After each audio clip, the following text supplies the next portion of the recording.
let me first of all thank you for this opportunity to explain what UX is doing. Second, to say that we have got a very good support from the PSC, and it's very good for the mission, and I will forward all this congratulations to the mission.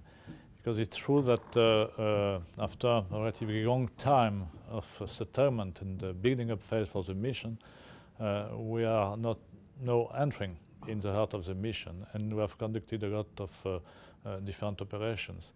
I would like only to stress the fact that it's not only the most symbolic and visible operation which are the heart of the UX work, because we are working on a lot of different issues.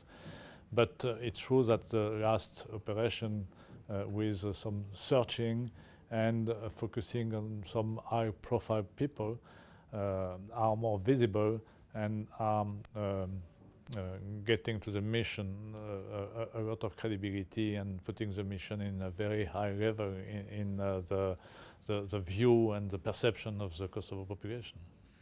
This is very important. You know that this mission is a monitoring, mentoring, assisting mission, but we have also some executive power. But the aim is not to use every time it's possible this executive power and to focus more on MMA and on local ownership and accountability. So we have organized in the SPRK a specific anti-corruption task force with 3 UX prosecutors and 5 local prosecutors. And the last case conducted by local prosecutor is very important for Kosovo institution, because they are showing that step by step they are taking more responsibility and they are more involved in this fight against organized crime. So we are monitoring and very closely, for sure, because we need to be here to support them, to advise them and to work with them. But we are pushing them more and more in the first line, if I can say. Alors, il y a 2 aspects, effectivement, dans les crimes de guerre. Il y a la poursuite des criminels de guerre, et c'est aussi une des tâches de UX que nous avons entamées dès le début, mais pour laquelle nous travaillons en étroite collaboration avec les institutions du Kosovo, les institutions locales, mais aussi avec les institutions serbes. Et c'est une bonne coopération. Nos procureurs sont en contact, se réunissent souvent, parce que je crois que c'est l'intérêt commun, effectivement, d'enquêter et de poursuivre ces criminels de guerre. La deuxième phase de cette action, c'est la recherche des personnes disparues. Et c'est aussi très important pour que la réconciliation puisse se faire et que les familles qui ont perdu des membres chers dans leur famille sachent ce qu'ils sont devenus.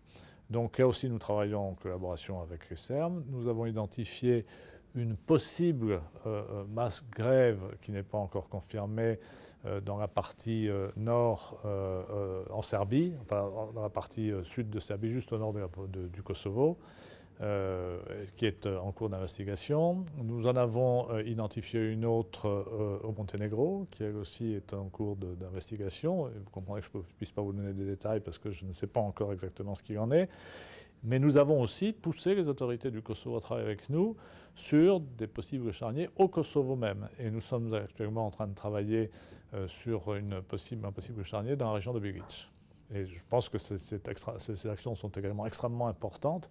Elles sont conduites en étroite liaison par la justice et avec notre bureau des personnes manquantes, et que pour la réconciliation, c'est très important.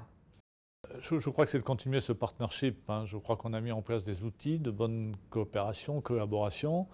Je crois qu'il existe une volonté politique, et je suis sûr que, bon, à la part du Premier ministre, par exemple, que je vois régulièrement, il y a cette volonté de lutter contre la corruption et le crime organisé.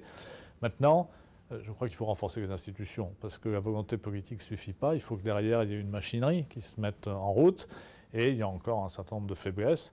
Donc je pense que dans ce domaine, il faut aussi que nous puissions conseiller, aider les autorités kosovares à construire ces institutions, à comment dirais-je, à former des fonctionnaires au sens noble du terme, de façon justement à pouvoir assumer l'ensemble de ces missions. Et comme ça a été souligné pendant le PSC, établir une sorte de roadmap qui permettra dans les 2 années à venir d'établir des repères et d'avancer non pas en fonction d'un calendrier, mais d'avancer en fonction des résultats que nous aurons obtenus et de cette capacité grandissante des autorités kosovanes